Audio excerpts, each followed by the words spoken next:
Hello hello. Hello everyone. Hello hello hello hello hello. भाई बच्चों के कमेंट्स नहीं दिख रहे यार यहाँ पे। कमेंट्स तो नहीं दिख रहे हैं।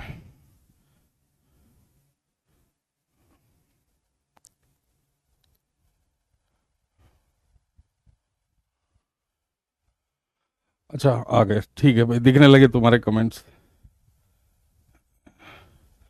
कैसे हो भाई सारे के सारे? कैसे हो बच्चों? कैसे हैं आप सब?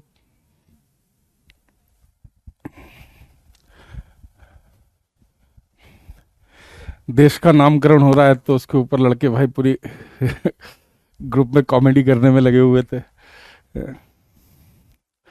बिस्किट्स वगैरह बना दिए थे। कैसे हैं आप सब? सर कोर्स खत्म होने के बाद रिवीजन का क्या प्लान है बेटा? दबा के रिवीजन करेंगे आप लोग, है ना? जैसे हमने लास्ट ईयर चैम्प्स वाला किया था, उसी के सिमिलर चलेगा, लंबा चलेगा आपका रिवीजन, है ना? मेंस वन की इमीडिएटली बाद शुरू कर देंगे। मेंस वन के इमीडिएटली बाद आपका रिवीजन फुल लेंथ शुरू हो जाएगा।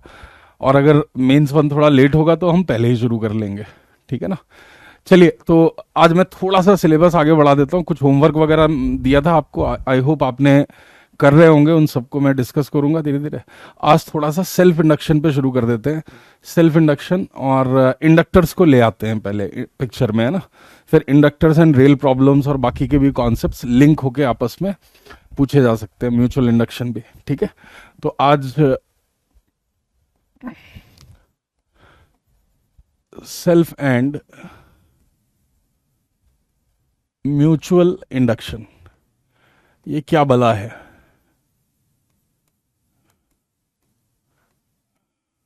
ठीक है।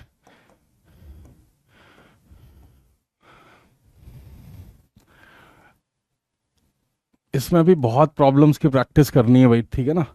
थोड़े से मैं प्रॉब्लम्स अभी कम ले रहा हूँ। मैं चाह रहा हूँ कि पहले एक बार थ्योरी इनकी हो जाए सही से, ठीक है ना?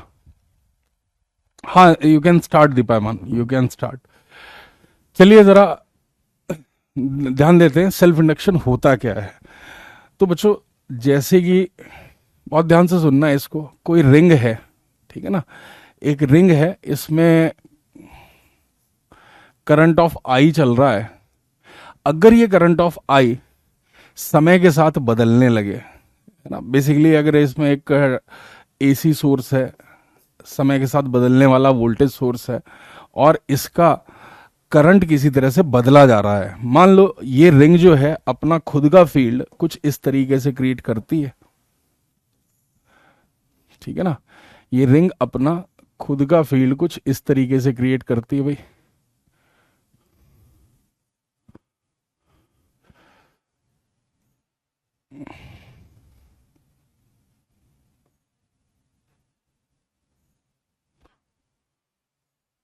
ठीक है, इन सब का ही मिरर इमेज ले लेते हैं।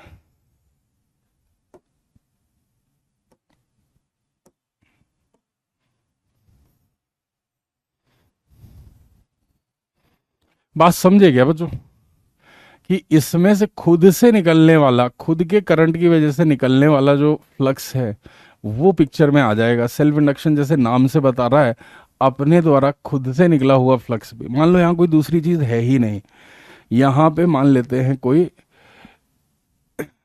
दूसरी चीज नहीं है, हो भी सकती है। आगे चल के हम बात करेंगे तो देखोगे जो अभी तक हम जो सारी चीजें कर रहे थे वो एक्चुअली म्यूचुअल इंडक्शन के अंतर्गत आती है, बट हमने कहीं भी नाम म्यूचुअल इंडक्शन का नहीं लिया था अभी तक। अब धीरे धीरे उन चीजों को एक्सप्लोर करेंगे कि भाई उसका क्या फर्क पड़ता है। तो अगर आप यहाँ पे देखोगे, ये जो flux passing through the ring है, क्या मैं इसको integral b ring dot d a लिख सकता हूं? और ये डी ए कहां लिया गया होगा? ये भी रिंग पे लिया गया होगा। अगर आप इस चीज को देख पाए तो बताइए जरा। तो यहां पे आप पाओगे कि यार ये जो बी रिंग है ये खुद के करंट के प्रोपोर्शनल होना चाहिए। आप देखिए, बी रिंग जो है mu naught I divided by 2πd, हर जगह ये नहीं होता है ना। इस तरह का कुछ फंक्शन होगा। डायमेंशनली हम कह सकते हैं कि भाई mu naught I by D something, and कुछ ज्योमेट्री के पैरामीटर, कई बार ये ऐसा बन जाता है एक्सिस पे, है ना, ये कुछ ऐसा बन जाता है, कई बार mu naught I by 2r बन जाता है सेंटर पे, कई बार कुछ और बन जाता है। लेकिन एक चीज जो आप पाओगे, ये जो बी रिंग है ये definitely current in the ring के प्रोपोर्शनल होना चाहिए। करंट जो रिंग से पास कर रहा है, ये जो खुद का अपना करंट है उसके प्रोपोर्शनल होगा। और बाकी जो ब्रैकेट में आएंगे वो क्या आएगा, medium and geometry parameter. Medium and geometry parameters आ जाएंगे। वो डिपेंड करेगा किस पॉइंट पे हम फील्ड लिख रहे हैं।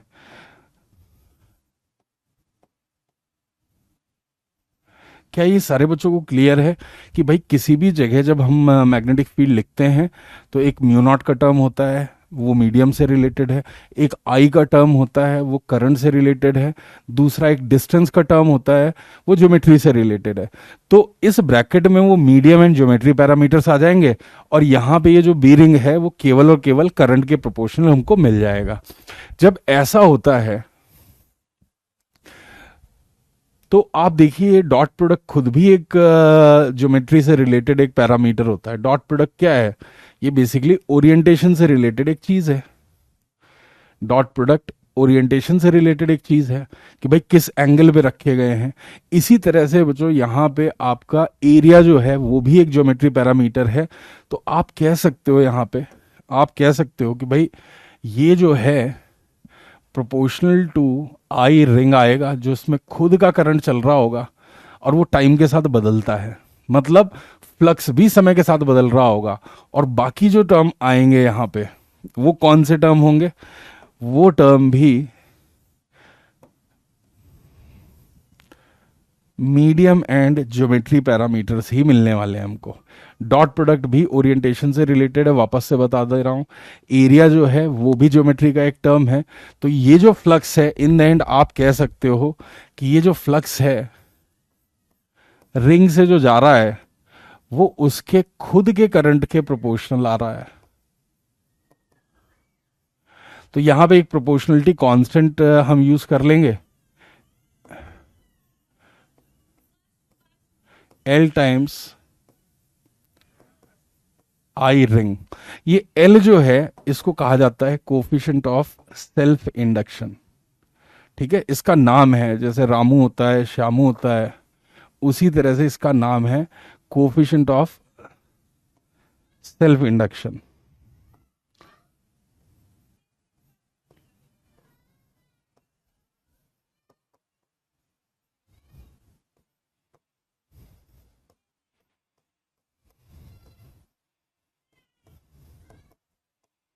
बात समझ में आई क्या? It depends on medium and geometry parameters. ये जो L है ये भी किस पे डिपेंड करता है, मीडियम एंड डिपेंड्स ऑन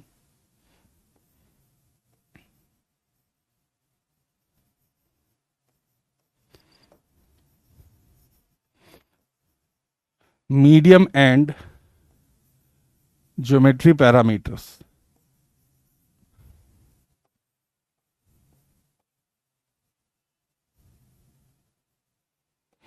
बात समझ में आई क्या बच्चों? क्या आपको ये समझ में आया? हम देखिए उसकी कैलकुलेशन नहीं कर पा रहे हैं, लेकिन एक्सपेक्ट कर रहे हैं कि इस तरह का एक कोई टर्म रहा होगा, हम उसको निकाल नहीं सकते। ठीक है ना? मीडियम पर कैसे डिपेंड करता है भाई, अगर तू वहां फेरोमैग्नेटिक मटेरियल रख देगा, मान ले यहाँ 10-12 रिंग लगा दिए, सोलेनॉइड बना लिया, सोलेनॉइड के अंदर तू अगर soft iron core ferromagnetic material रख देता है तो बिहेवियर कुछ और आएगा उसका, है ना, फ्लक्स कुछ और निकलेगा। उसी की जगह तू अगर डायमैग्नेटिक मटेरियल रख देगा तो फ्लक्स कुछ और निकल के आता है। उसी की जगह तू पैरामैग्नेटिक मटेरियल रख देगा तो कुछ और आने लगेगा। आई होप आपको समझ में आ रही होगी बात कि मीडियम पे कैसे डिपेंड कर रहा है।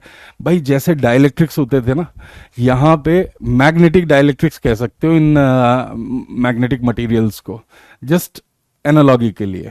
ठीक है ना। हम इनकी चर्चा भी करेंगे, इनको डिस्कस भी करेंगे भाई, अलग अलग मीडियम जो मैग्नेटिक मटेरियल्स हैं उनका बिहेवियर कैसा होता है। आई होप यहाँ तक की कहानी आपको क्लियर होगी, लेकिन वो सब आएंगे आपके मेंस एक्स्ट्रा टॉपिक्स में, ठीक है ना। वो सब आएंगे आपके मेंस के जो एक्स्ट्रा टॉपिक्स हैं, जो सिलेबस का हिस्सा नॉर्मली नहीं है बट मेंस में पूछे जाते रहे हैं। बात समझ में आ गई यार। ब्राइटनेस कम कर सकते हैं, एक सेकंड भाई देख लेते हैं ब्राइटनेस। यार ये ना मेरे को आता नहीं है, देखो ऑनेस्टली बताऊं ना मैं, इतना सही है, अभी सही है, देख लीजिए।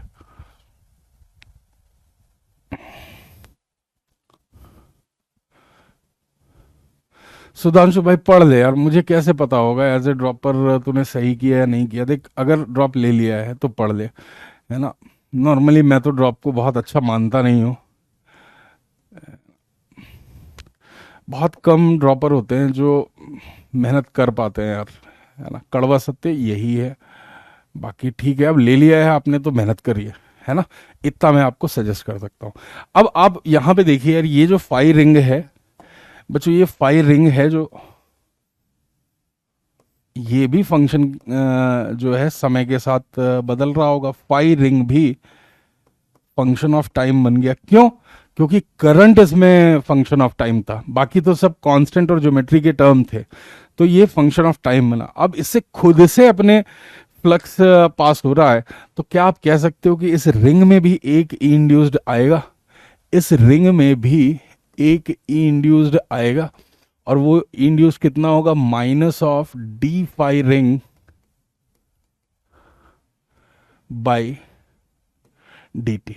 तो इससे हमें क्या पता लगा भाई कि इसको हम लिख सकते हैं minus L D I ring by D T, या just simply minus L D I by D T. ठीक है, ये माइनस साइन लेंज लॉ से लिखेंगे हम। अब देखिए रूल क्या बना लेते हैं ताकि हम चीज़ों को अच्छे से समझ पाएं और प्रॉब्लम्स में अप्लाई कर सकें। आपने अभी तक देखा होगा कि यार फैराडेज लॉ खाली लगाने से काम नहीं बनता है हमारा। फैराडेज लॉ लगाने से हमको दिक्कत आती है, किसमें? डायरेक्शन में आती है। उसके लिए हमने क्या सोच रखा था कि यार मैग्नीट्यूड्स लिखते हैं और डायरेक्शन हम सेपरेटली कहां से देखेंगे? लेंस लॉ की मदद से चेक कर लेंगे। क्या आप समझ रहे हो? क्या आप समझ रहे हो भाई? अगर ये बात समझ में आ रही है तो बता दीजिए। अब यहां पे हम क्या करेंगे, एक इस तरह की चीज दिखा देते हैं। सेल्फ इंडक्टेंस ऑफ सोलेनॉइड निकालते हैं पहले।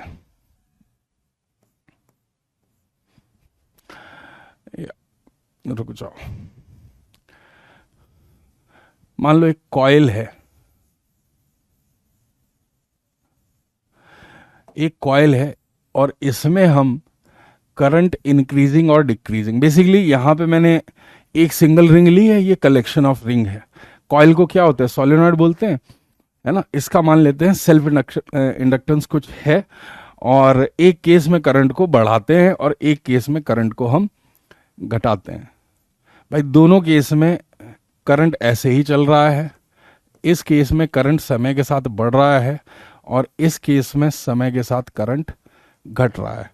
ये जो पॉइंट्स हैं बेटा, ये पॉइंट्स ए एंड बी है, और हम यहां पे v a minus v b निकालने की कोशिश करेंगे। इस सिंबल पे ध्यान मत दो, है ना। आप सिंगल रिंग रख सकते थे, एक पाइप ले सकते थे, एक टोरॉइड रख सकते थे, है ना, दो शीट्स रख सकते थे। ये एक सिंबल है किसका? इंडक्टेंस का सिंबल है। जैसे रेजिस्टेंस होता था, जैसे रेजिस्टेंस होता था वैसे ही एक तीसरा सर्किट कंपोनेंट है इंडक्टेंस। ठीक है ना। रेजिस्टेंस हमने पढ़ा है ओम्स लॉ में, कैपेसिटर हमने पढ़ा है ना, कैपेसिटर हमने पढ़ा है, रेजिस्टर हमने पढ़ा है, तीसरा है इंडक्टर। ये तीसरा सर्किट कंपोनेंट है, इसका सिंबल है एल। जस्ट वही ड्रॉ किया है।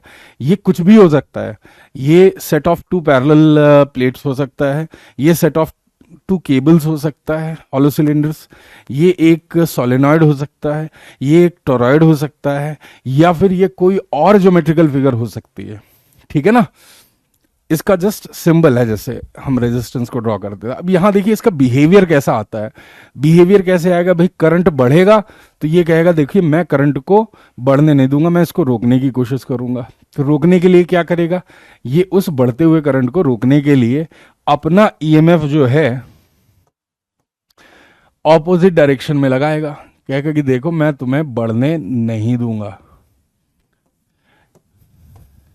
मैं तुम्हें बढ़ने नहीं दूंगा, और ये ई इंड्यूस्ड इस तरीके से लगाएगा।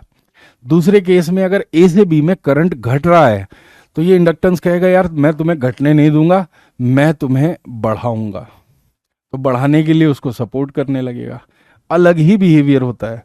क्या उसको मतलब ये वास्तव में घटा पाता है? नहीं।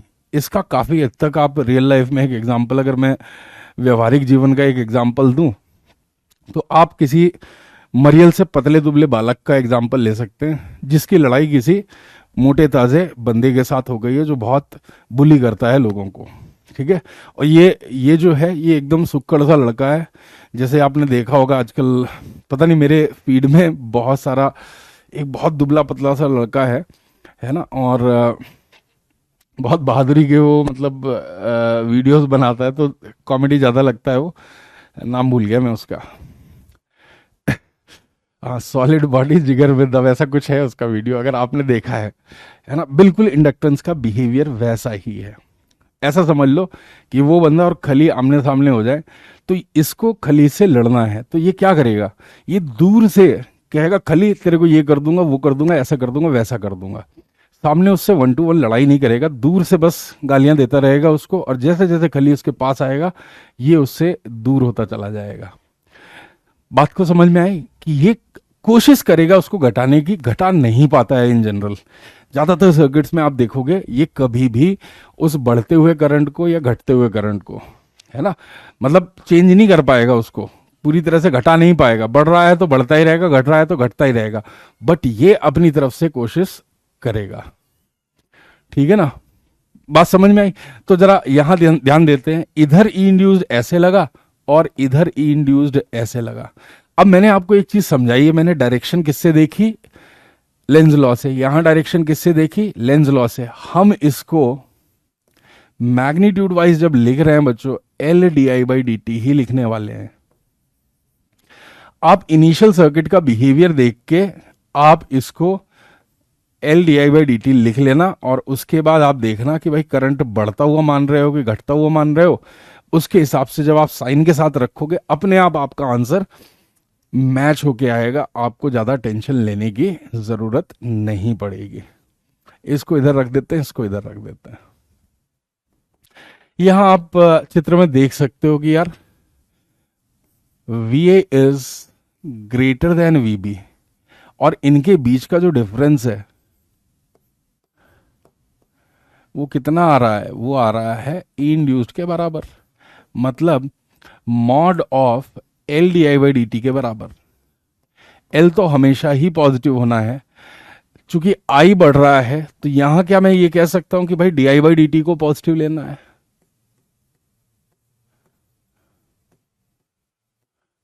D I by D T को पॉजिटिव लेना है, और इस केस में आई घट रहा है तो यहां D I by D T तुम्हारा नेगेटिव होने वाला है।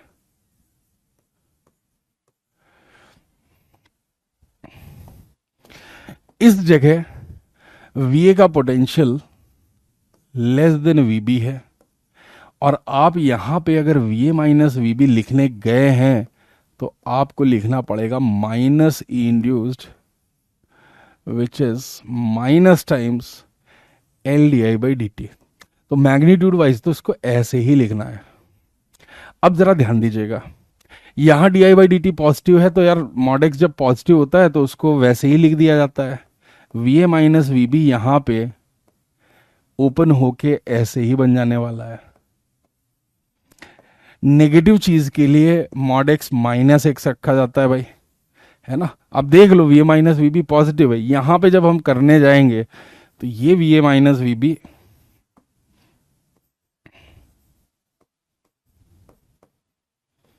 एक माइनस ये है, और D I by D T को बिना मॉड के लिखोगे तो ये minus L D I by D T लिखा जाएगा, भाई D I by D T को आप minus D I by D T से रिप्लेस कर रहे हो, तो ये भी L D I by D T आ रहा है। आप जानते हो D I by D T negative है, तो हमारी इक्वेशन यहाँ पे भी सेटिस्फाई हो रही है। लेकिन एक छोटी सी चीज जब आप ध्यान दोगे कि आप चाहे घटता हुआ माने चाहे बढ़ता हुआ माने, v a minus v b का एक्सप्रेशन जो है वो बिल्कुल सेम आता है। V a minus v b का एक्सप्रेशन जो है वो बिल्कुल सेम आता है, चाहे आप उसको बढ़ता हुआ मान लें तो भी L D I by D T बन रहा है, चाहे आप उसको घटता हुआ मान लें तो भी L D I by D T आ रहा है। लेकिन आपको ध्यान रखना है, प्रॉब्लम को सॉल्व करते समय हम बढ़ता हुआ करंट मान के इस तरीके से लिखेंगे और घटता हुआ करंट मानेंगे तो इस तरीके से सर्किट में लिखेंगे, क्योंकि हमें किरचॉफ लॉ लगाना पड़ेगा। सर हमें कैसे पता लगेगा कि करंट इंक्रीज कर रहा है डिक्रीज? केस देख के पता लगेगा, ठीक है ना। और स्पैम मत किया, अगर 50 बार एक ही मैसेज लिख देता है गधा कहीं का, एक बार दो बार लिख दिया करो, यानी तो डांट खाता है हर दूसरे तीसरे दिन ये एमडी। भाई एक बार ही लिख दिया करना या दो बार लिख दिया कर, हद से हद 50 बार लिखने की क्या जरूरत है? तुझे ये पता लगे ना लगे कि करंट इंक्रीज करेगा या डिक्रीज, वो मुझे पता लग जाता है ना तेरा बिहेवियर। क्लियर है क्या? ये चाहे बढ़ता हुआ माने चाहे घटता हुआ माने, दोनों तरह से इस तरह से आने वाला है। बाय द वे जो इसकी यूनिट होती है, इसकी यूनिट होती है हेनरी।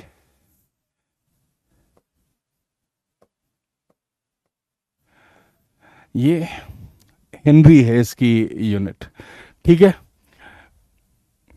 सर वो गलती से भेजा गया था, सॉरी। झूठ बोलते हो, गलती से इतनी बार control C control V control C control V बार बार होता है क्या? झूठ बोलने क्या? तो चलिए आगे बढ़ें, आगे बढ़ें। आई होप आपको थोड़ा सा आइडिया लग गया होगा। एक काम करते हैं, सोलेनॉइड का सेल्फ इंडक्टेंस निकालने की कोशिश करते हैं,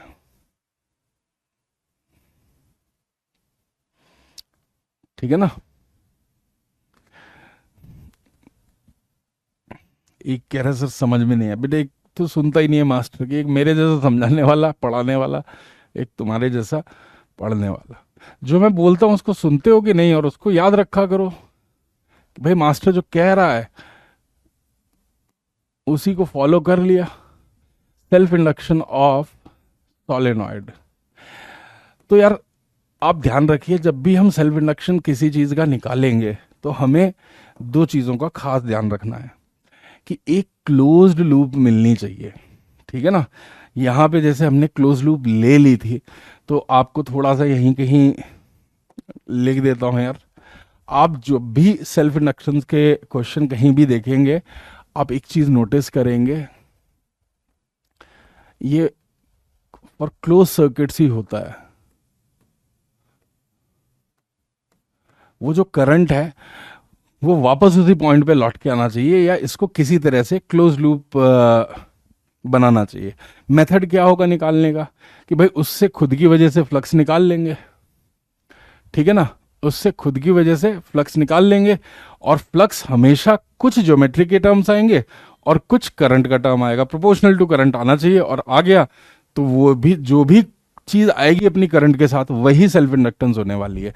चलिए देखते हैं सोलेनॉइड के केस में सेल्फ इंडक्शन कैसे निकाला जाएगा। तो भैया सोलेनॉइड बनानी पड़ेगी इसके लिए। तो देखिए एक सोलेनॉइड ले आए थे, दुबई से खरीद के, एमडी को भेजा था हमने।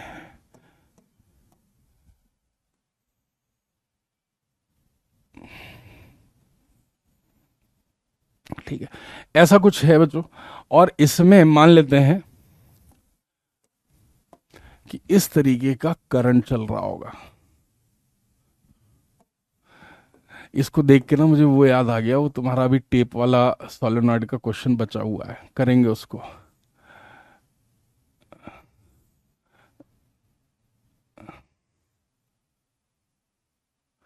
इस तरह का है भाई, ठीक है ना, इस तरह का है कुछ, देख लीजिए। तो इससे करंट जा रहा है। हम सोलेनॉइड को कैसे ट्रीट करेंगे? हम ट्रीट करते हैं कि भाई ये भी एक सोर्स ऑफ मैग्नेटिक फील्ड है, ठीक है ना। तो सबके सब ये कलेक्शन ऑफ रिंग्स मानी जाती है कि नहीं? कलेक्शन ऑफ रिंग्स मानी जाती है कि नहीं। और यहां पे बच्चों हम डील कर रहे हैं कि ये जो सोलेनॉइड है इसकी लेंथ है एल। अगर आप इसकी लेंथ को एल ले रहे हो और उसकी रेडियस को स्मॉल आर ले रहे हो, तो आपको पता है कि रेडियस बहुत छोटी होगी compare to this. Long solenoid का केस होगा। ये मेंशन नहीं भी करेगा ना तो यही मान के करना है आपको क्वेश्चंस। तो यहां क्या दिया जाता है, अब टोटल नंबर ऑफ टर्न्स लिखने इसमें संभव नहीं है, ठीक है। टोटल नंबर ऑफ टर्न्स इसमें लिखने संभव नहीं है, तो एक पैरामीटर दिया जाता है number of turns per unit length. याद है, कुछ दिन पहले ही किया था।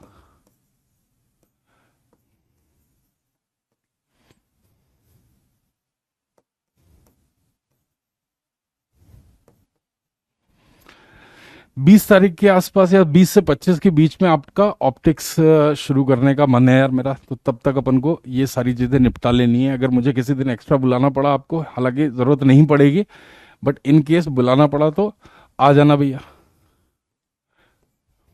करंट आई है ये, ठीक है, ज़रा ध्यान दीजिएगा यार। एक कहता है कि भाई स्क्रीन ये हो रही है, दूसरा कहता है सर ब्राइटनेस कम करो, एक कहता है बढ़ा दो। यार मैं क्या करूं, मुझे थोड़ा ना आता है ये सारी चीजें। क्या दिक्कत है तुम बताओ।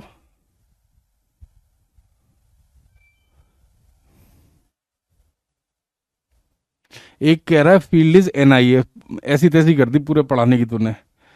मैग्नेटिक फील्ड एनआईए होता है कि मैग्नेटिक मोमेंट एनआईए होता है? सबको सही दिख रहा है कि नहीं, एक बार लिख दो, एक बार लिख दो। सब स्क्रीन सही दिख रही है ना?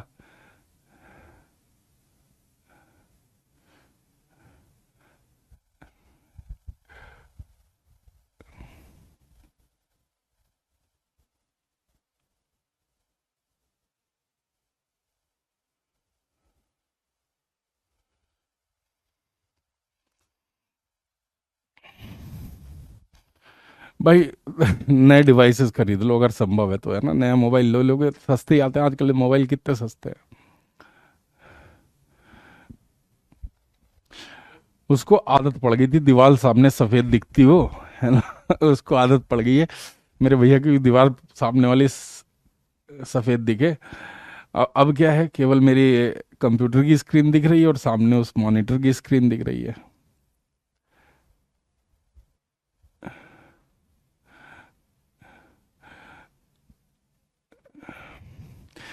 कल कह रहा था कि सर ब्लैक नहीं पहन के आना चाहिए, आज कह रहा है कि सर वाइट नहीं पहननी चाहिए थी, सफेदी की चमकार आ रही है इसमें से। भाई तुम्हारा कुछ नहीं हो सकता, है ना। कल से बोलोगे तो वो अनिल कपूर और गोविंदा के वो लाल पीले नीले कपड़े पहन के आने लगूंगा मैं। मूवीज में पहनते ना वो अजीब से, जो रियल लाइफ में नहीं पहन सकते, डार्क हरा कलर का, एकदम चमकता हुआ रेड कलर, सोने जैसा कलर, है ना। भाई पढ़ लो यार, ऐसे काम चला लो यार, है नहीं तो। Number of turns per unit length, तो इसमें क्या होता है यार, इसमें बच्चों इस तरह से मान लो ये अपना फील्ड क्रिएट कर रहा है, ठीक है ना। इस तरह से अपना फील्ड क्रिएट कर रहा है और हमें ये पता है कि अंदर ये ऑलमोस्ट यूनिफॉर्म होता है ना। अंदर ये ऑलमोस्ट यूनिफॉर्म होता है। एक रफ डायग्राम बना देंगे यार। और बाहर की तरफ एंड के आसपास थोड़ा सा, अंदर का मैग्नेटिक फील्ड कितना आता है बच्चों, अंदर का मैग्नेटिक फील्ड कितना आता है, म्यू नॉट एन आई आता है। बी इनसाइड जो है और वो पूरा यूनिफॉर्म है।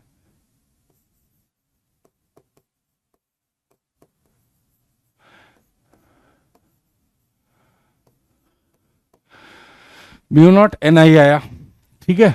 तो flux passing through a single ring, अगर मैं लिखूं इसको, मैं कलेक्शन ऑफ रिंग मान रहा हूं, तो ये कितना बन जाएगा भाई, ये सिंपल है कि b inside into pi r square. एक सिंगल रिंग से निकलने वाला फ्लक्स इतना है बच्चों, तो ये कितना बन जाएगा, mu naught n i times pi r square. बहुत सही। इसके बाद पाई सोलेनॉइड,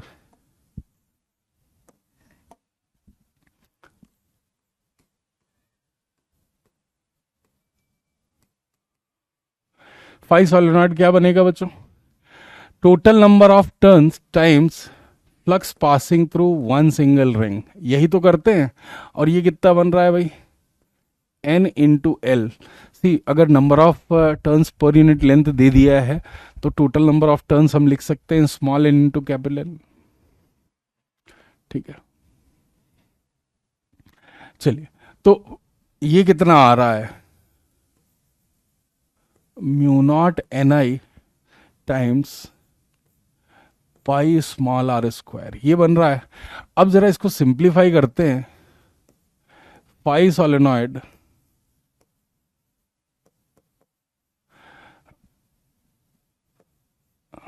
ये बच्चों कितना बन रहा है? Mu naught n square into pi r square into l times current i. ये आप देखिए, फाई जो आ रहा है, phi is proportional to current i. तो जो भी कोफिशिएंट फ्लक्स में करंट का आया है, यही तुम्हारा एल सोलेनॉइड है। तो ये एल सोलेनॉइड जो बना अपना, ये कितना बनेगा भाई? कॉइल भी इसी को बोलते हैं। Mu naught n square pi r square l. अरे ये पाई आर स्क्वायर एल क्या होता है? Mu naught n square times volume of solenoid. Mu n v जो था वो शायद आपका मैग्नेटिक मोमेंट से रिलेटेड टर्म आ रहा था। क्लियर है क्या? ये याद रहेगा क्या बच्चों कि वॉल्यूम से रिलेटेड आ रहा है? तो कहीं भी आपको सोलेनॉइड का सेल्फ इंडक्टेंस लिखना है और उसकी लेंथ और रेडियस दी हुई है, तो आप इस तरीके से सोलेनॉइड का सेल्फ इंडक्टेंस लिख सकते हैं। हो सकता है डायरेक्टली उसकी वैल्यू दे दें, है ना, या फिर ऐसे दे दिया जाए। बात समझ में आ गई? बात समझ में आ गई किस तरीके से निकालना है आपको?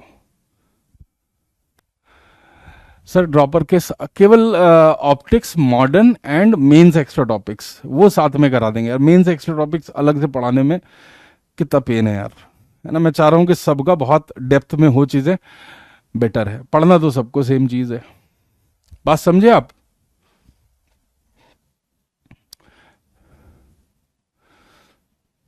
चलिए आगे आगे देखते हैं, आगे देखते हैं। इसके अलावा अगर हम एक चीज और पूछ लेते हैं, ये मैं पहले करा चुका हूं।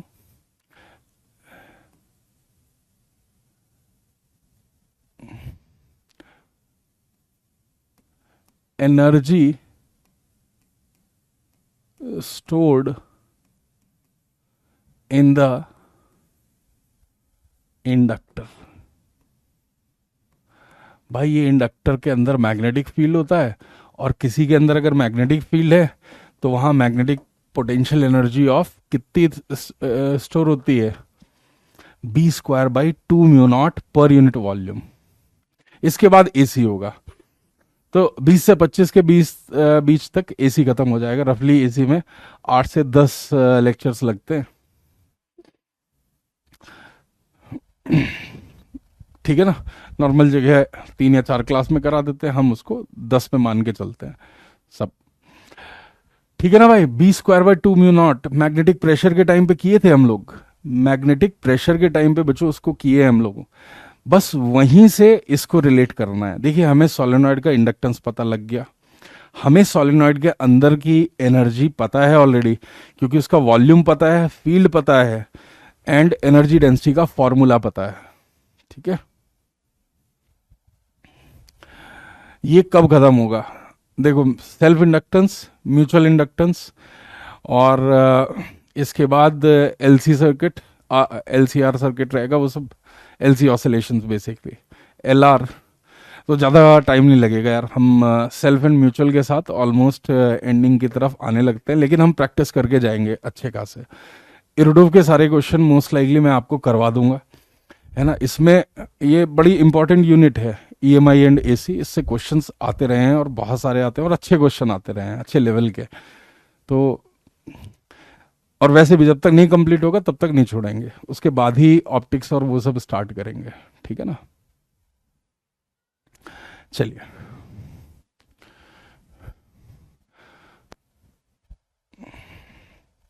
हाँ एच वो करा देंगे भाई।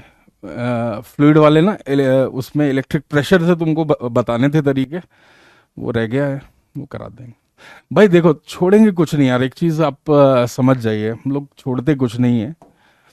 ऑर्डर कराने का थोड़ा आगे पीछे हो जाता है, बाकी छोटे से छोटा कॉन्सेप्ट भी मिस नहीं होगा आपका, ना मेंस का ना एडवांस का, ठीक है।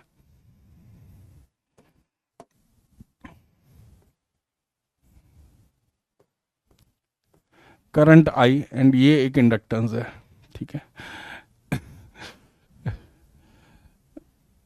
हम लोग के मेरे ऑनलाइन आने से पहले ऑनलाइन में जो सिलेबस कराया जाता था ना यार, आप यकीन नहीं मानोगे, ऐसा बकवास तरीके से सिलेबस की कंप्लीशन होती थी ना।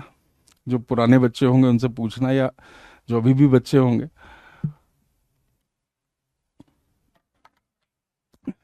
जो मतलब कोई 3 क्लास में खत्म, 7 लेक्चर में पूरा fluid mechanics, statics, dynamics, surface tension, viscosity, ये सब खत्म हो जाता था, है ना। ये थी स्थिति। फिर मैं और मेरे जैसे और भी 3-4 लोग, है ना, ऑनलाइन में जो पढ़ाने वाले थे, अब वो सब सिलेबस पढ़ाने लगे यार। तब जनता को थोड़ी सी समझ में आई कि भाई बहुत कुछ है पढ़ने के लिए।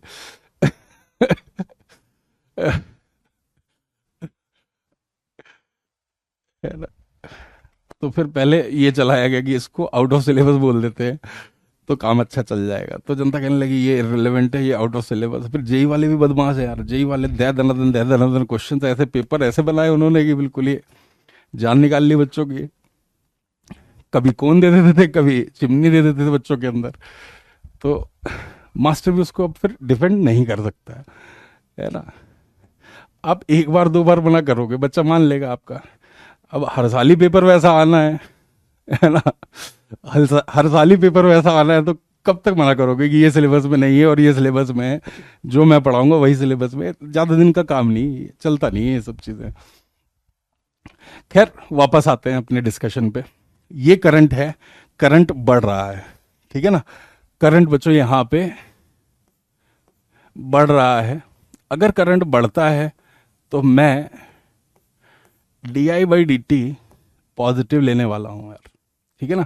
di/dt में पॉजिटिव लेने वाला हूं। इंडक्टर कहेगा देखो करंट को बढ़ने ना दो, कुछ भी होगा मैं लड़ जाऊंगा और इस बढ़ते हुए करंट को रोकने की कोशिश करूंगा। इस करंट को बढ़ा कौन रहा होगा? बढ़ा कोई और बैटरी रही होगी, इसमें कोई और सोर्स भी होगा यार, ठीक है ना। बात समझे, बात समझे। क्या होता है इसमें कि ये जो करंट बढ़ाने के लिए भी तो कोई सोर्स चाहिए, अपने आप नहीं बढ़ेगा। इसको बढ़ाने के लिए पीछे कोई बैटरी लगी होंगी, यहाँ पे पूरा सर्किट बचा हुआ है, इधर कहीं बैटरी, रेजिस्टेंस, कैपेसिटर, ये सारी चीजें होंगी, ठीक है ना। यस सर, लास्ट ईयर एक बुक में पूरा 11th हो गया होगा। अभी एक बुक में तुम्हारा, एक नोटबुक में, रजिस्टर में तुम्हारा शायद एक टॉपिक होता होगा, है ना। इलेक्ट्रोस्टैटिक्स एक और मैग्नेटिज्म एक।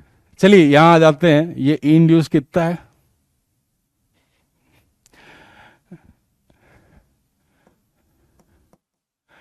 ये इंड्यूस कितना है? Mod of LdI/dt। बच्चों मैं हर बार इसको मॉड ऑफ LdI/dt ही लिखूंगा, आप भी उसी की आदत डाल लीजिए। और उसके बाद आप बोलोगे यार पॉजिटिव है, तो ऐसा ही लिख देंगे। देखिए इससे क्या होगा, आपसे गलतियां नहीं होंगी आने वाले प्रॉब्लम्स में। PYQs जरूर करना, बहुत ही धांसू धांसू प्रॉब्लम्स आए हुए हैं। अब यार ये बैटरी है और एक ये करंट आ रहा है, तो क्या आप कह सकते हो कि पावर ऑफ दिस कॉइल, क्या मैं इसको E induced into current I लिख सकता हूं भाई? पावर ऑफ दिस कॉइल जो है ना, ये कॉइल है अपनी, कॉइल बोल लो, इंडक्टर बोल लो, जो बोलना है वो बोल लो, सोलेनॉइड बोल लो, मतलब सेम ही है, इसका कुछ सेल्फ इंडक्टेंस है। जैसे पहले किया है ना वही चीजें करेंगे हम, कुछ अलग से नहीं लगाएंगे, वही किरचॉफ लॉ लगाएंगे, जैसे पहले सर्किट सॉल्व करते रहे हैं वही सारी चीजें होंगी यहाँ पे। तो जरा ध्यान दीजिएगा, यहां पे क्या होगा, PC is E induced into I, जरा वैल्यू रखोगे,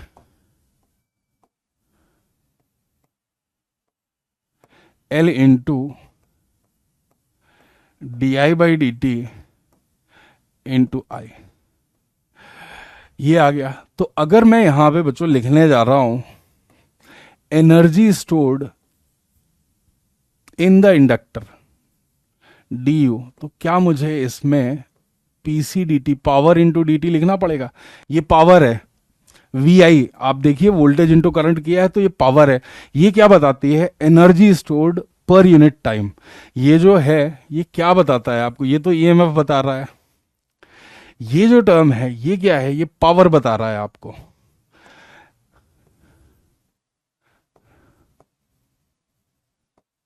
energy stored per unit time.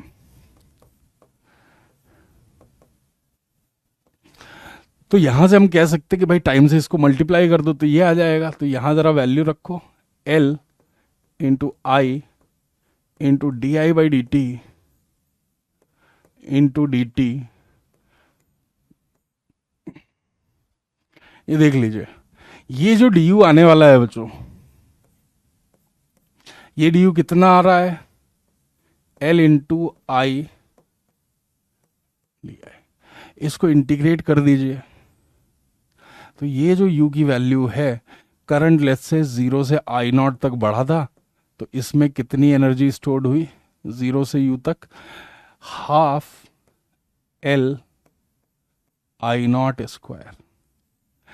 ये हमें किसने बताया? ये इंडक्टेंस की डेफिनेशन ने बताया।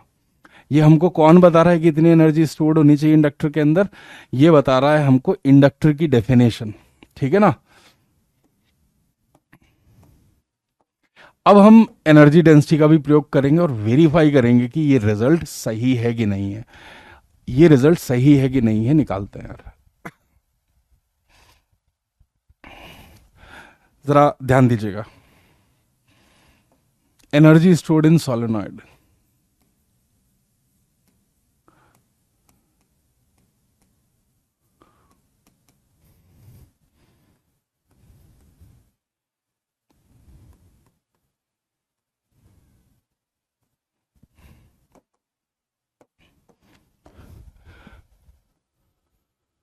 मैं यही वाला यूज कर ले रहा हूं भाई। एक काम करते हैं, उस पन्ने को यहां ले आते हैं, ज्यादा अच्छा है। चित्र वित्र बनाने से बच जाएंगे हम लोग।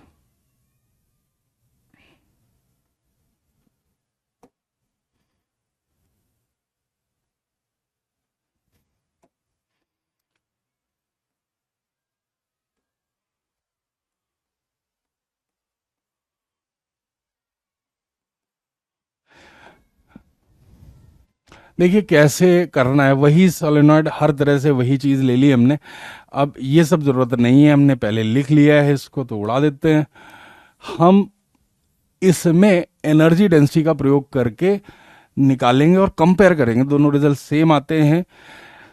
ये सेल्फ इंडक्टेंस की कैलकुलेशन है। यहां पे आके देखिए, अब हम इसी में क्या करने वाले, बी इन साइड अपन को मिल गया, तो एनर्जी डेंसिटी वो होती है यार b square by 2 mu naught आती है, ठीक है। तो अगर मैं यहां पे यू सोलेनॉइड लिखने जाऊं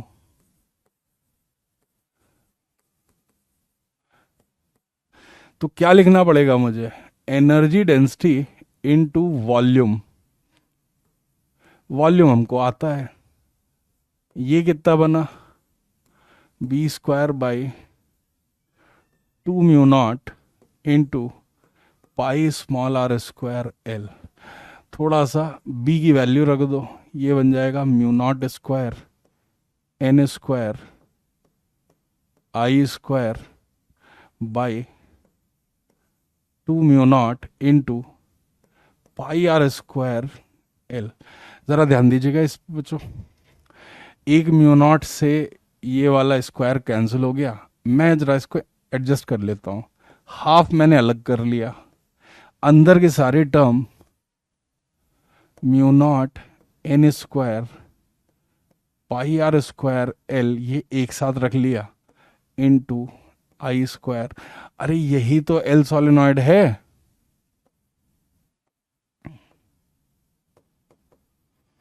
देखिए तो मैच कर रहा है ना, और करना भी चाहिए था। मैच कर रहा है तो करना भी चाहिए था। आई होप आपको क्लियर होगा ये।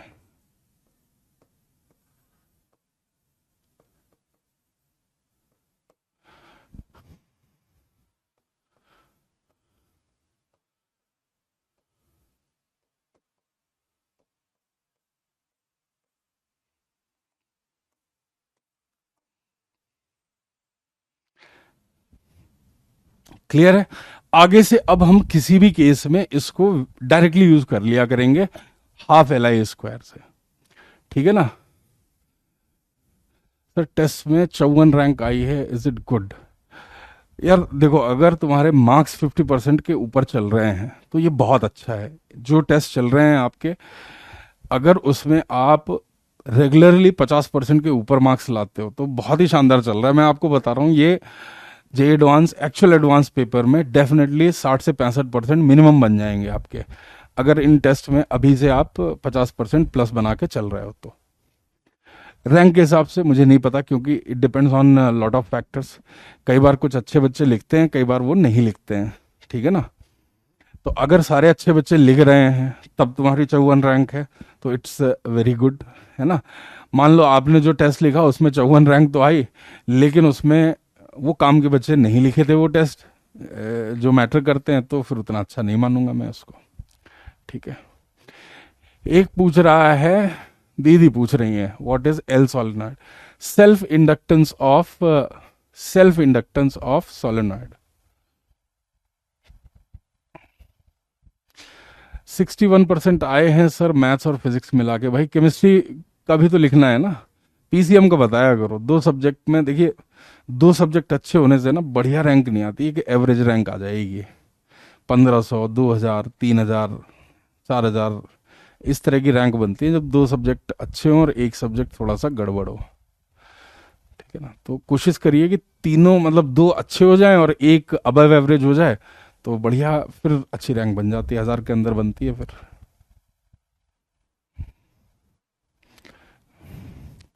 यूसी से देता हूँ, वहाँ सिलेबस अलग, वहाँ तो यार इजी इजी पेपर आते थे। वो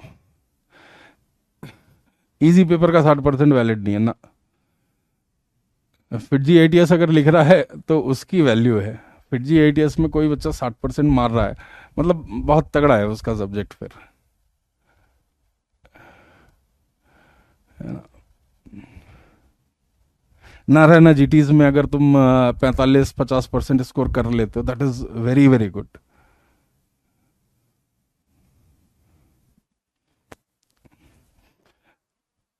उन टेस्ट पेपर्स को की वैल्यू नहीं है यार, जहां पेपर ही रद्दी सा दे दिया, इजी सा दे दिया, और फिर आपसे कह रहे हैं कि भाई तुम अपने परसेंटेज के हिसाब से, फिर वो एक ट्रू रिफ्लेक्शन नहीं होगा, है ना।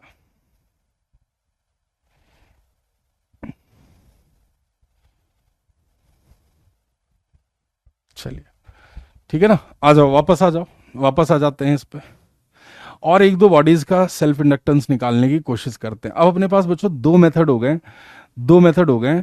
एक मेथड है एनर्जी वाला मेथड और दूसरा है फ्लक्स वाला मेथड, ठीक है। उनके हिसाब से हम सेल्फ इंडक्टेंस निकाल लेंगे। मान लो मुझे किसी सिस्टम का जो है सेल्फ इंडक्टेंस निकालना है, तो मैं कैसे उसको निकालूंगा? बहुत सिंपल तरीका है।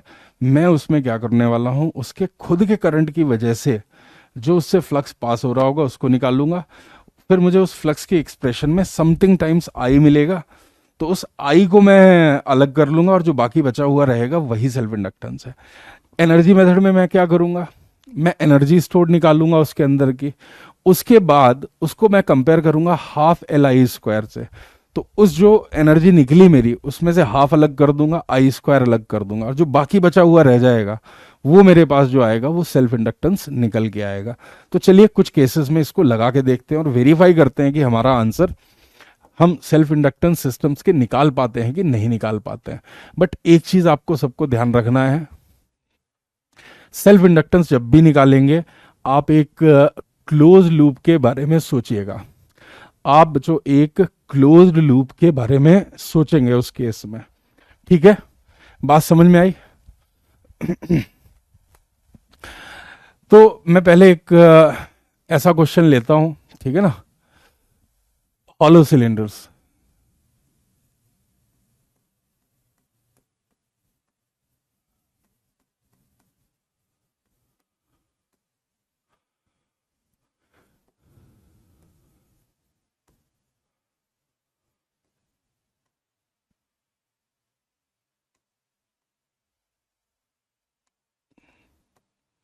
देखिए अब मैंने एक सिंगल सिलेंडर नहीं लिया है, आगे चल के उसकी चर्चा करेंगे तो हमें पता लगेगा कि भाई हॉलो सिलेंडर क्यों नहीं लिया गया था, है ना?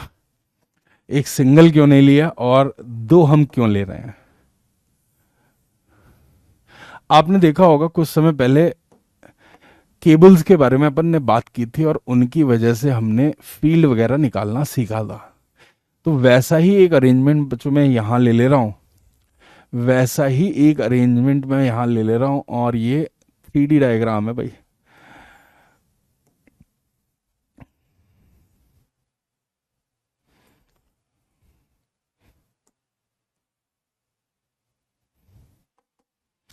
थ्री डी डायग्राम है, इनफाइनाइट इन लेंथ है भैया, ध्यान रखिएगा।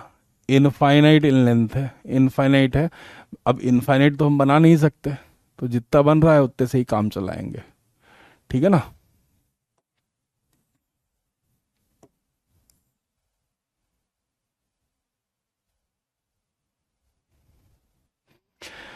कुछ ऐसा सिस्टम है जी, यहां से करंट इधर जा रहा है तो अंदर वाले केबल पे ना करंट वापस लौट के आना चाहिए। अब आपको समझ में आएगा कि यार इन्फिनिटी पे ऐसा लगेगा जो कि ये जा रहा है और लौट के आया है, और क्या हो रहा है वहां पे, एक क्लोज लूप जैसा फॉर्म हो रहा है। क्या आप समझ रहे हो? क्या आप समझ रहे हो यहाँ पे कि इधर से करंट आई गया और फिर ये लौट के जब आ रहा है करंट, जब ये लौट के आ रहा है तो ये क्लोज लूप को फॉर्म करेगा। तो क्या ये क्लोज लूप कुछ इस तरीके से नहीं अरेंज है? अगर मैं आपको एक रफ डायग्राम से समझाने की कोशिश करूं तो ऐसे समझ सकते हो कि यार इस तरीके का सर्कल है और इसमें जो फील्ड लाइंस हैं, not field lines, current lines जो है, ये कुछ इस तरीके से अरेंज्ड है। आप समझ रहे हो? क्लोज्ड है, ये सिलेंडर का क्रॉस सेक्शन है और इसमें सब जगह ऐसे ही है।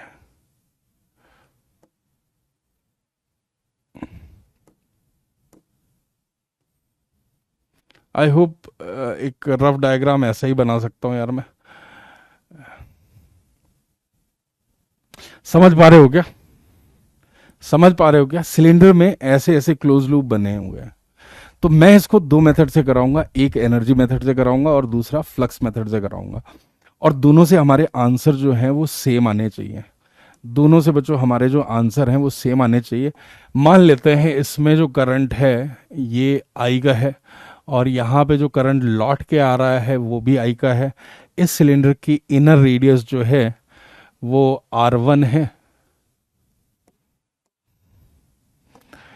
एंड आउटर रेडियस जो है वो R2 है भाई।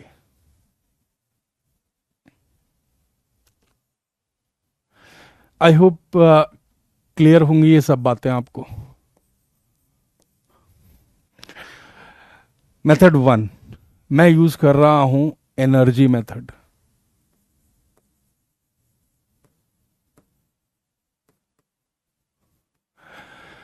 देखिए ये एक बहुत बड़ा सिलेंडर है, इन्फिनिटी तक जाता है, तो हम इन्फिनिटी तक तो नहीं निकाल पाएंगे, तो हम क्या करेंगे, पर यूनिट लेंथ निकालने की कोशिश करेंगे। बात समझे आप? ये सारी तरफ इन्फिनिटी तक जा रहा है। इनफाइनाइट सिस्टम का सेल्फ इंडक्टेंस भी बड़ा होगा इन्फिनिटी तक, है ना, इनफाइनाइट वैल्यू होगी। तो हम यहाँ क्या करेंगे, पर यूनिट लेंथ निकालने की कोशिश करेंगे। ठीक है, इंडक्टेंस पर यूनिट लेंथ, क्या हमारा गोल है भाई, लिख लो इसको पहले ही, इंडक्टेंस पर यूनिट लेंथ निकालना है।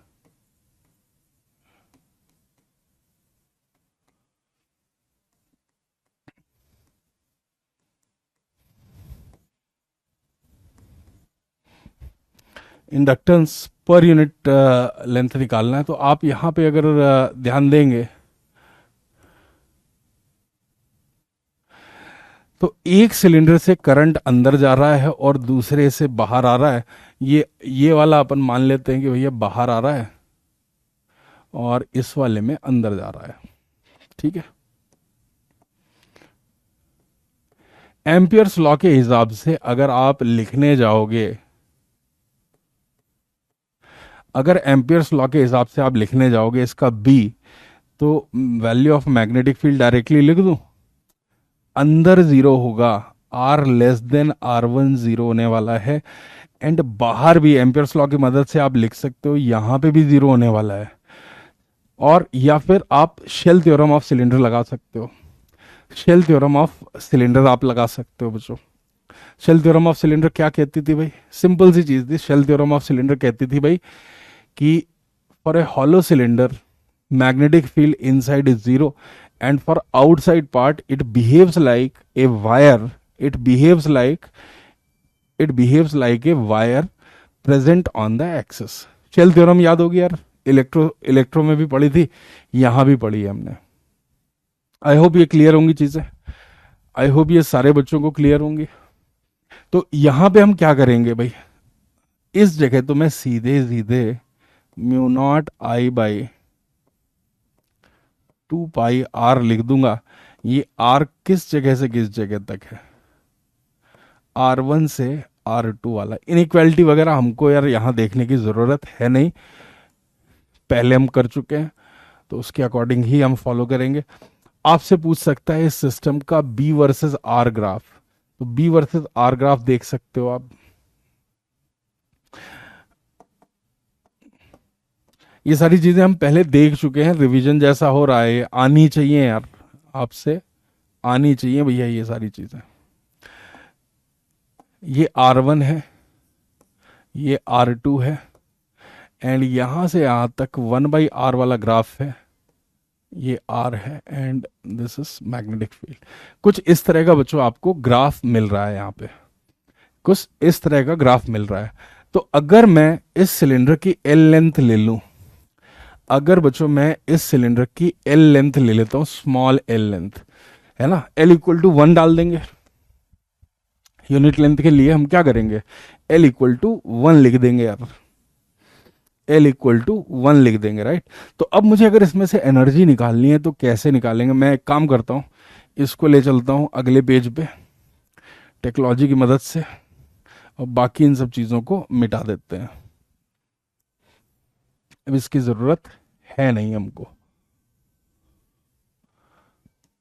ठीक है, हमको किसकी जरूरत है, हम इसके अंदर केवल अंदर वाले पार्ट पे निकालना है। तो एक सिलिंड्रिकल शेल लेनी पड़ेगी आपको, एक बच्चों सिलिंड्रिकल शेल लेनी पड़ेगी। इसकी रेडियस आपने R ली है और थिकनेस इसकी DR ली है। बताइए, ये स्मॉल r है, ये DR है। इस वॉल्यूम में मुझे एनर्जी निकालनी है, इस वॉल्यूम में मेरे भाई मुझे एनर्जी निकालनी है। तो यहां पे क्या बनेगा भाई, B हमें पता है, B एट R जो है वो है mu not I by 2 pi R। तो इस छोटे से पार्ट में इसका छोटा सा वॉल्यूम कितना बनेगा, dV कितना बनेगा, क्रॉस सेक्शन है 2 पाई R dr, एंड लेंथ कितनी है इसकी, L है। चेक कर लीजिए एक बार, चेक कर लीजिए ये कहां प्लेस्ड है, ये इसके अंदर प्लेस्ड है भाई। ये कहां प्लेस थी, ये इसके अंदर प्लेस्ड है। एल लेंथ का सिलेंडर हमने ले लिया है, पर यूनिट लेंथ हमको निकालना है। तो अब छोटी सी एनर्जी बनेगी B square by 2μ0 into volume. जरा वैल्यू सब्स्टिट्यूट करो, बी स्क्वायर करोगे तो μ0 square I square divided by 4 pi square R square divided by 2μ0 into D V कितना है 2 pi R D R into L. ये बन जाएगा बच्चों B square by 2μ0 into D V. Clear है क्या? इसको लास्ट में हम हाफ एल आई स्क्वायर से कंपेयर करेंगे। तो यार टोटल एनर्जी हम निकाल सकते हैं। पहले तो सारे टर्म को एडजस्ट कर देते हैं, ये स्क्वायर ये पाई ये दो और ये दो चला गया है, और क्या गया ये आर और ये आर चला गया है। बाकी μ0 से इसका स्क्वायर गायब हो गया है। तो भैया देख लो एक बार, कहीं गलती नहीं होनी चाहिए। μ0 I square L divided by 4 pi divided by 4 pi and ये बनने वाला है डी आर बाई आर। इसी को बस इंटीग्रेट करना है, कहाँ से कहाँ तक, R1 से R2 तक आपको सेल्फ इंडक्टेंस इसका निकालने को मिल जाएगा।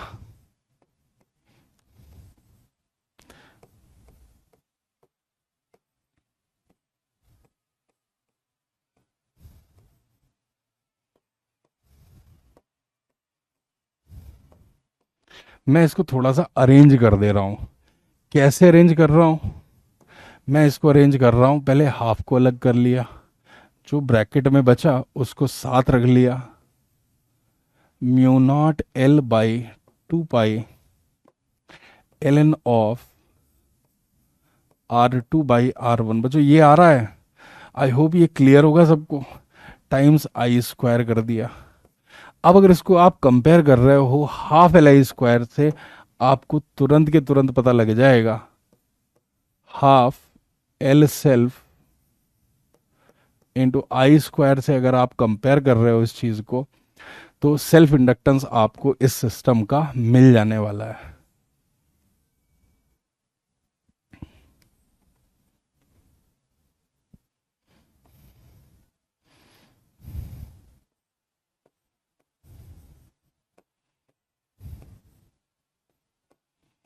ये आ जाएगा self inductance of cylindrical shells पर यूनिट लेंथ।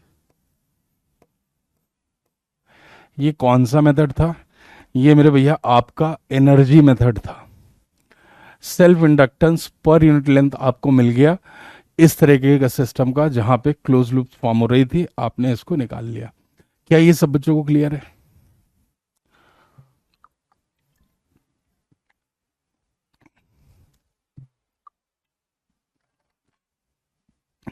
क्या ये सारे लोगों को क्लियर है भाई? बता दीजिए, अगर क्लियर है तो बताओ, फिर नहीं तो आगे बढ़ते हैं। ठीक है ना? चलिए थोड़ा सा अब मैं मेथड 2 इंट्रोड्यूस कराता हूं इसको। ठीक है ना? तरीका आई होप आपने देख लिया है। मेथड 2 के लिए भी अपन तकनीक का प्रयोग करेंगे। मैं ये वाला तस्वीर उठाता हूं और इसको यहां ले आता हूं। अब देखिए फील्ड वगैरह हमको सब पता है, तो मैं ये सारी चीजें यहां से उठा लेता हूं, ये सारी चीजें यहां से उठा लेता हूं।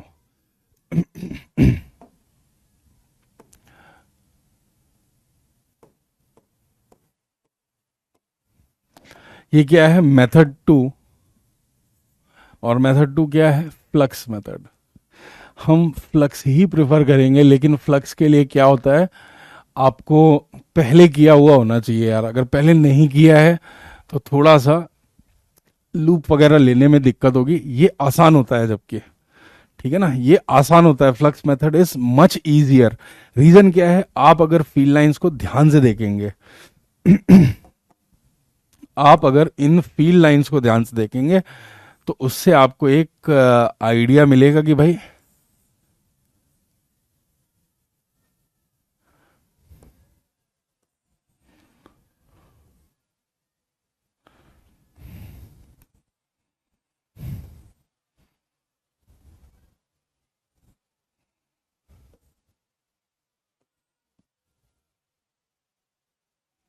ज्यादा बड़ा हो गया भाई।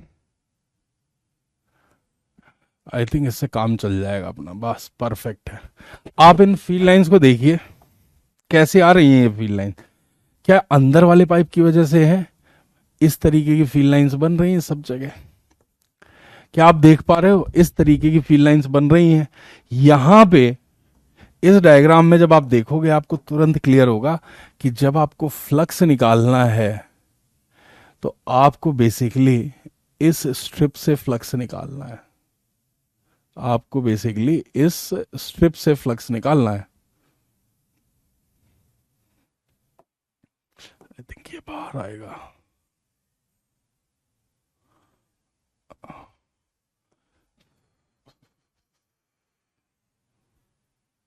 देख लीजिए बच्चों,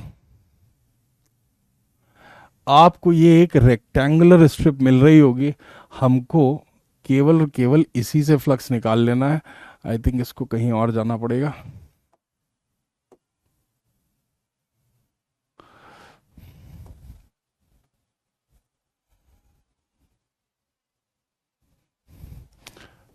भाई मैंने बड़ी कोशिश किया, आई होप आपको समझ में आ जाएगी कि कौन सी ये स्ट्रिप है। क्या आपको समझ में आ रही है ये स्ट्रिप?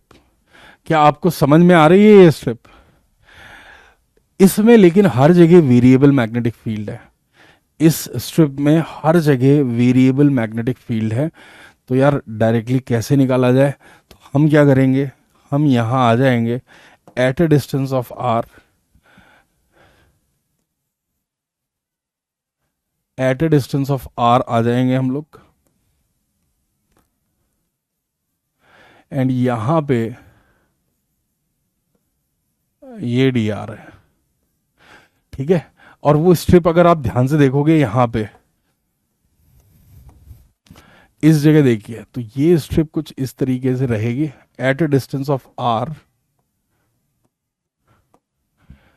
हमको ये स्ट्रिप यहां से यहां तक इसमें फ्लक्स निकालना है बच्चे, इसमें फ्लक्स निकालना है। आई होप ये सारे के सारे लोगों को क्लियर होगी ये चीज।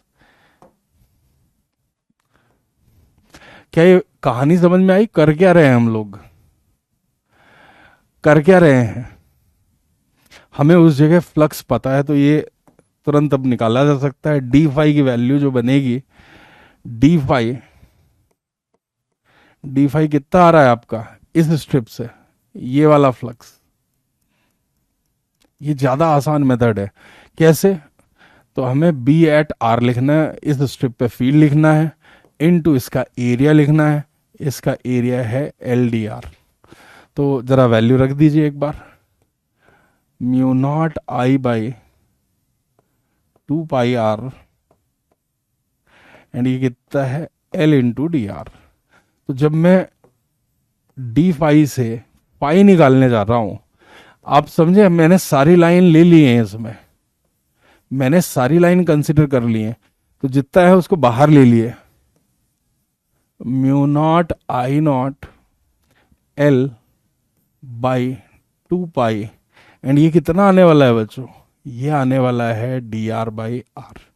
इसको इंटीग्रेट कर देना है कहां से कहां तक? R1 से R2 तक। आप देखो एनर्जी मेथड के कंपैरिजन में ये मेथड कितना आसान है, बहुत छोटा भी है। अगर मुझे इतना एक्सप्लेन ना करना हो, so this is much much easier. ये क्या बन जाएगा भैया? ln of R2 by R1,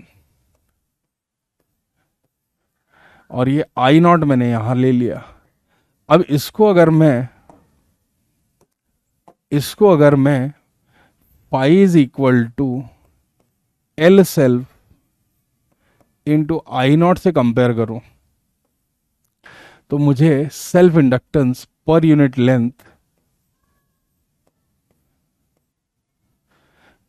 length लिखने में बड़ी आसानी होगी। क्या है value, mu naught by 2 pi ln of R2 by R1। आप समझे क्या, आप समझे क्या बेटा?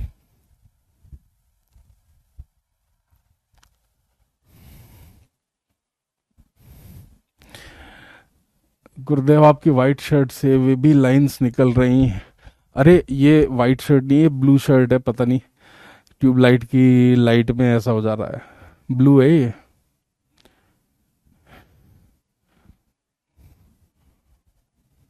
क्लियर है क्या? क्या आपको दोनों मेथड समझ में आ गए भाई? क्या आपको बच्चों दोनों मेथड समझ में आ गए? अगर आ गए हैं तो बता दो, फिर मैं एक और केस ले लेता हूं और वहां पे भी हम सेल्फ इंडक्टेंस निकाल लेते हैं।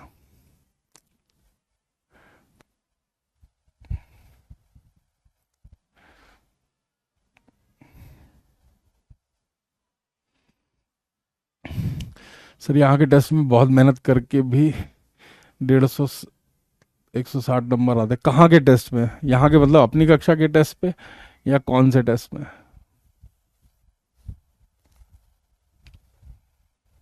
चलिए अब दूसरे केस में ध्यान देते हैं यार, दूसरे केस में बच्चों ध्यान देते हैं।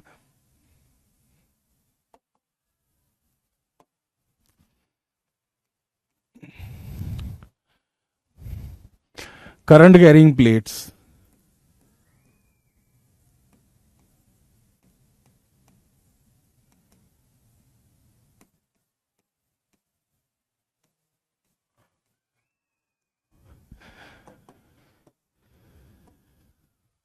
करंट कैरिंग प्लेट्स के केस में क्या होता है? अब मैं देखिए इसका पूरा डायग्राम बनाना थोड़ा मुश्किल है, बट ये सिस्टम मैंने आपको पहले इंट्रोड्यूस कर रखा है, पहले ये सिस्टम मैंने आपको इंट्रोड्यूस कर रखा है। कैसे सर, कब किया था, कैसे किया था, बता दीजिए वापस से। देख ले भाई, ये इनफाइनाइट प्लेट है, एक इसी की जैसी दूसरी इनफाइनाइट प्लेट है, ठीक है। और ये आपको याद है लीनियर करंट डेंसिटी के बारे में हमने इसमें डिस्कस किया था, mu naught J by two वाली सीन जो है, mu naught J by two जो निकाला था फील्ड, एम्पियर्स लॉ से भी निकाला था और वायर कंसिडर करके भी निकाला था, याद आया? घूम फिर के देखिए दुनिया कितनी छोटी है, वही मिल जाते हैं सब।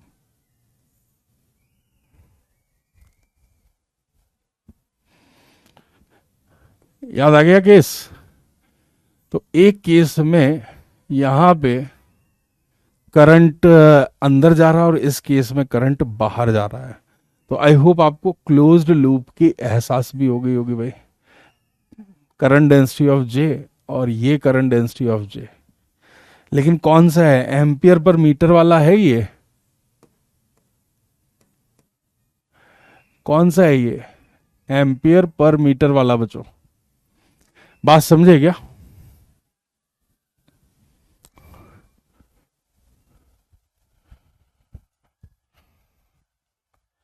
आई होप ये आपको चित्र याद आ गया होगा। इसमें फ्लक्स निकालना है, इसमें अच्छा पर यूनिट वॉल्यूम भी नहीं कर सकते, इसमें पर यूनिट लेंथ भी नहीं कर सकते हैं, तो इसका एक अलग ही सीन है। जरा अपनी तरफ से एक बार कोशिश तो करो, चाहे एनर्जी से करो कोशिश या उससे करो, 3 मिनट लो और देखो क्या बनता है, फिर मैं कराता हूं आपको। ये डिस्टेंस भी दी हुई है बाय द वे, ये डिस्टेंस आपको दी हुई है, दोनों प्लेट के बीच का डिस्टेंस दिया हुआ है।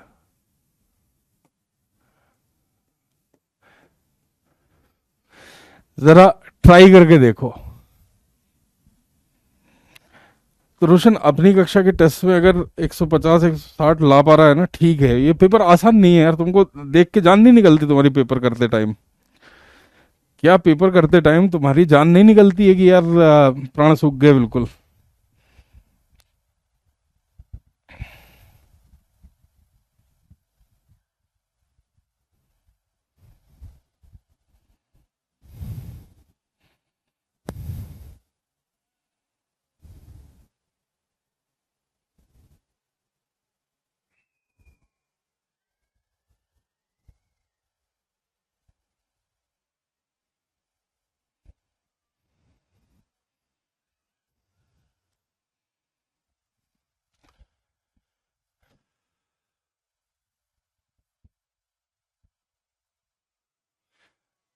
रिपल्शन होगा दोनों में। हाँ, रिपल्शन तो होगा, पर मान ले कोई एजेंट पकड़ के बैठा है, सेल्फ इंडक्टेंस निकालना है भाई अपन को। अब इसमें रिपल्शन फोर्स वगैरह, फोर्स पर यूनिट एरिया नहीं निकालना है, वो तो बड़ा आसान है निकालना। कैसे निकाल लोगे इजीली? अच्छा, इसमें एक चीज तो क्लियर है आपको कि भाई एक पार्ट में जहां अंदर जा रही हैं फील्ड लाइंस, इसी को उठा लेते हैं, इतने पार्ट को। अब हमें पता है कि अगर एक जगह मैं इसमें मान लेता हूं कि भैया अंदर जा रही है फील्ड लाइंस, और इधर मान लेते हैं कि ये फील्ड लाइंस जो हैं ये बाहर आ रही हैं, एक जगह से ही समझ जाना भाई, अब हर जगह ड्रॉ करने की इच्छा नहीं है मेरी, इसी से चेक कर लेते हैं।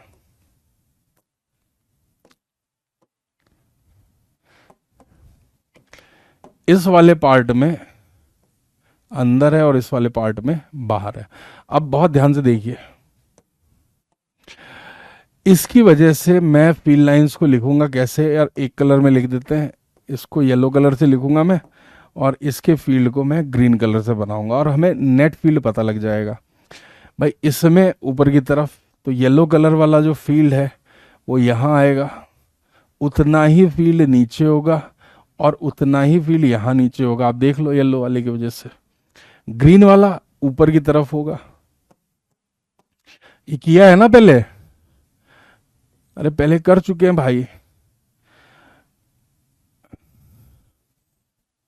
तो इन द एंड अपने को जो बी मिलने वाला है, यहां पे बी 0 मिलने वाला है, यहां पे बी जो है म्यू नॉट जे मिलने वाला है, एंड यहां पे जो बी मिलने वाला है वो भी 0 मिलने वाला है।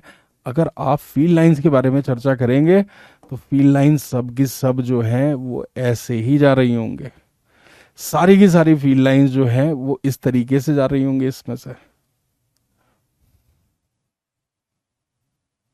हमें इन सारी फील्ड लाइंस को काउंट करना है, हमको ये सारी फील्ड लाइंस को काउंट करना है।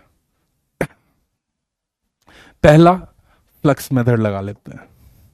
अच्छा, इसमें क्या है प्रॉब्लम, इसमें हम डायरेक्टली ऐसे निकाल नहीं सकते कितनी फ्लक्स लाइन करें, तो हम क्या करेंगे, एक पैच ले लेते हैं। ठीक है ना भाई, हम यहां पे एक पैच ले लेते हैं कुछ इस तरीके का,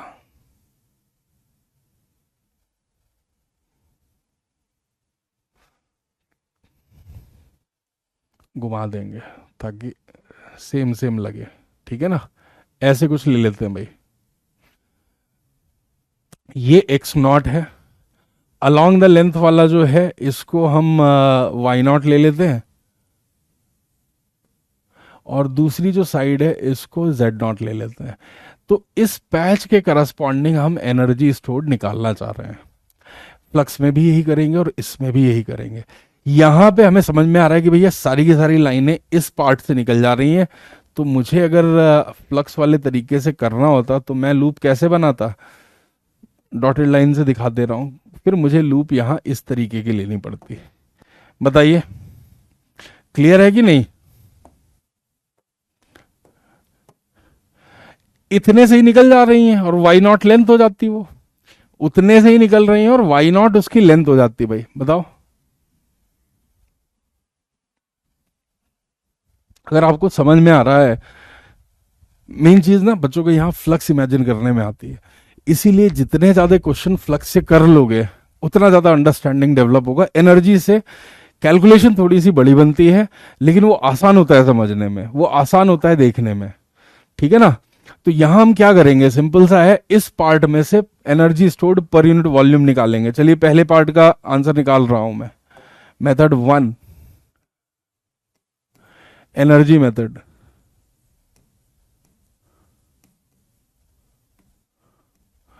तो क्या बनने वाला है भाई, ये एनर्जी बनेगी बी स्क्वायर, तो mu naught j whole square divided by 2 mu naught. ये बना तुम्हारा energy stored per unit volume into volume of this part, वो बनेगा तुम्हारा यार x naught, Y naught and z naught. बात समझे क्या? वो बनेगा इस तरीके से। पर ये पैच अगर आपको याद है, ये पैच अगर मेरे भैया आपको याद है, कुछ इस तरीके का है यार अपना, जिसमें आई थिंक ये वाली वाई नॉट थी अपनी डिस्टेंस, एंड ये विड्थ जो ली है वो जेड नॉट थी। तो अगर मैं इससे करंट निकालूं, इससे अगर मैं करंट निकालूं, तो क्या मेरा करंट जो I1 बन रहा है बच्चों, ये क्या बनेगा, ये बनेगा J इंटू जेड नॉट। अब मुझे यहां से J और जेड नॉट वाले टर्म्स अलग करने पड़ेंगे। इसको सिंप्लीफाई कर लेते हैं। ये एनर्जी जो आई है, ये बन रहा है तुम्हारा म्यू नॉट, ये बना तुम्हारा J स्क्वायर, ठीक है, ये डिवाइडेड बाई 2 वैसा ही रहा, और ये है x naught, Y naught and z naught. बहुत ध्यान से देखिएगा, जे की वैल्यू यहां सब्स्टिट्यूट कर रहा हूं मैं, mu naught I1 square by 2 z naught square into x naught, Y naught, z naught, कुछ इस तरीके का आ रहा है। जेड नॉट से इसको उड़ा दिया। यू को जब मैं लिखने जा रहा हूं हाफ ब्रैकेट में बाकी के सारे term, mu naught x naught Y naught by Z naught आ रहा है, टाइम्स I1 स्क्वायर। अगर मैं इसको सेल्फ इंडक्टेंस से कंपेयर करूं, ये चीज हमारी एल सेल्फ बनेगी उस छोटे से पैच की।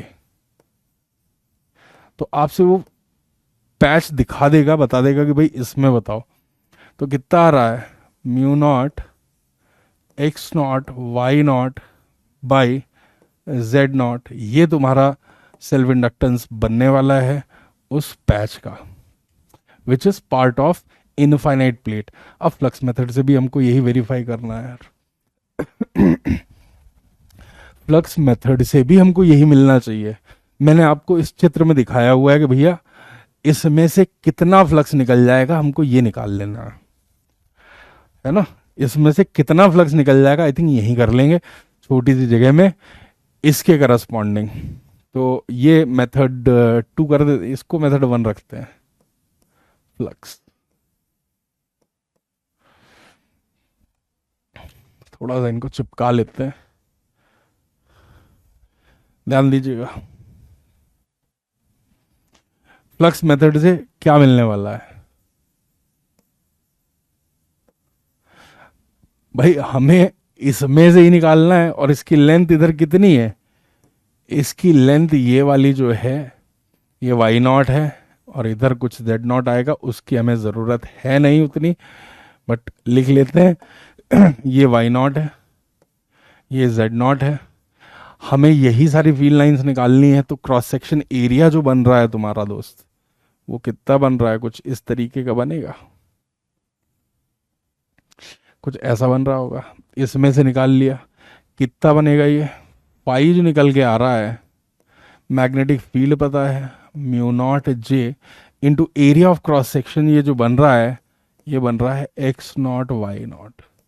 अब मैं इधर जे की वैल्यू रख दूंगा, तो म्यू नॉट ये बन जाएगा I1 by Z naught times x naught Y naught. बच्चों देख रहे हो, इस मेथड से भी phi equal to l i लगाने पे आपको सेम आंसर मिलने वाला है, mu naught x naught Y naught by Z naught times I1। तो क्या आपको सेम आंसर यहां पे भी मिल गया एल सेल्फ का?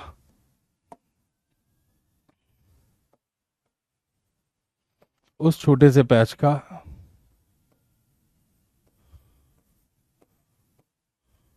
ये हमारा आंसर हो जाएगा, ये हमारा बेटा आंसर हो जाएगा। आई होप आपको समझ में आ रही होंगी चीजें। अब कुछ ऐसा करके देखते हैं कि एक आइसोलेटेड वायर का क्या बनता है सेल्फ इंडक्टेंस।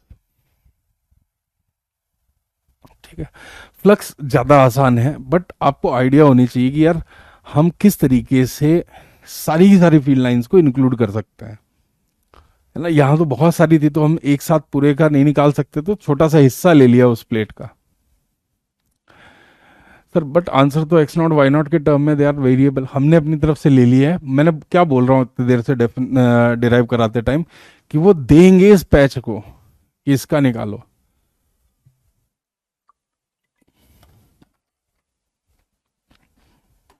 याद रह जाए तो ठीक है, ना याद रहे तो कम से कम सॉल्व करना आना चाहिए, सॉल्व करना आना चाहिए, ठीक है ना। अब यार यहां आ जाते हैं,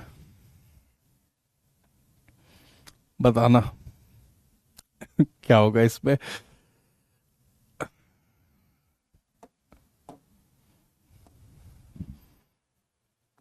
देखिए यहां पे भी क्लोज लूप बन रही है, हॉलो सिलेंडर है,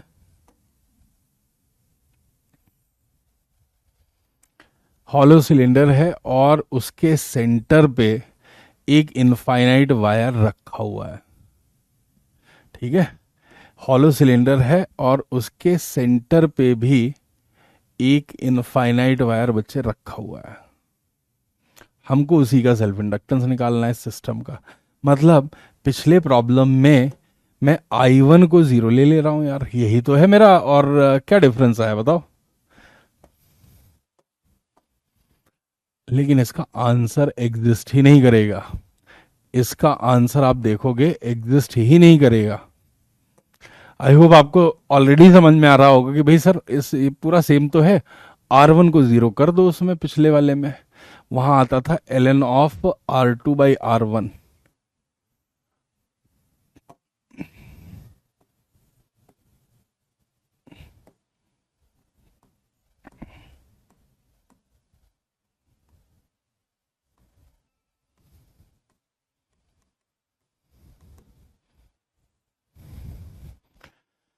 यहां पे जी आई का करंट जा रहा है और ये आई का करंट वापस आ रहा है। अब देखिए इस केस में सेल्फ इंडक्टेंस डिफाइंड नहीं है, अनलेस अनटिल हम अंदर वाले पार्ट में, अंदर वाले पार्ट में कुछ, ठीक है ना। यहां क्या है, R1 tending to zero, self inductance क्या आया था वहां पे, एल जो आया था मेरे भाई, μ0/2 पाई ln ऑफ R2/R1 आया था, ठीक है ना। But R1 tending to zero है, इसका मतलब L इज नॉट डिफाइंड। इसको डिफाइन करने के लिए हम कुछ चेंजेस लाएंगे, इसको डिफाइन करने के लिए हम कुछ चेंजेस लाएंगे, बात समझे। आप सोच के आना कि इसको इसको कैसे बनाया जा सकता है, ठीक है ना, इसको कैसे बनाया जा सकता है। दूसरा एक और होमवर्क ले जाइए। अरे यार बहुत टाइम हो गया अभी ये मजाक मजाक में।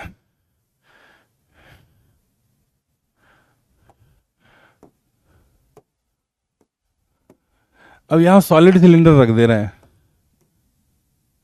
ठीक है ना। मान लेना कि दहेज में मिला होगा आपको फ्यूचर में,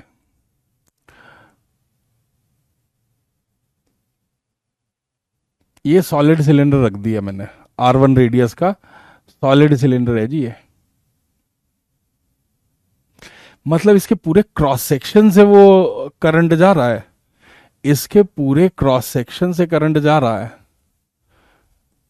अगर मैं इसको बनाना चाहूं कुछ इस तरीके का, समझ लो यार, ये सॉलिड सिलेंडर है। आई होप आपको समझ में आ जाएगा। इसमें करंट वैसे ही जा रहा है जी,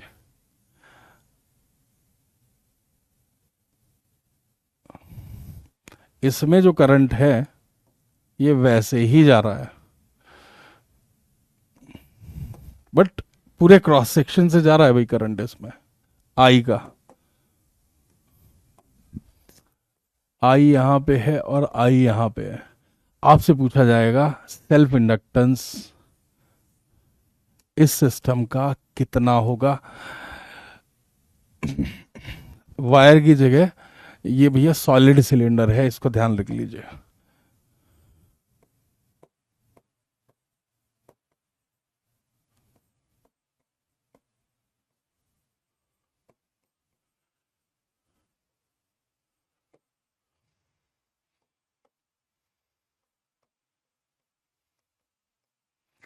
current through cross section. Clear है क्या? चलिए आज के लिए फिर इधर ही रोकेंगे, ठीक है ना। बाय बाय बच्चों, बाय बाय। इसको निकाल के लाना पर यूनिट लेंथ में। Bye bye.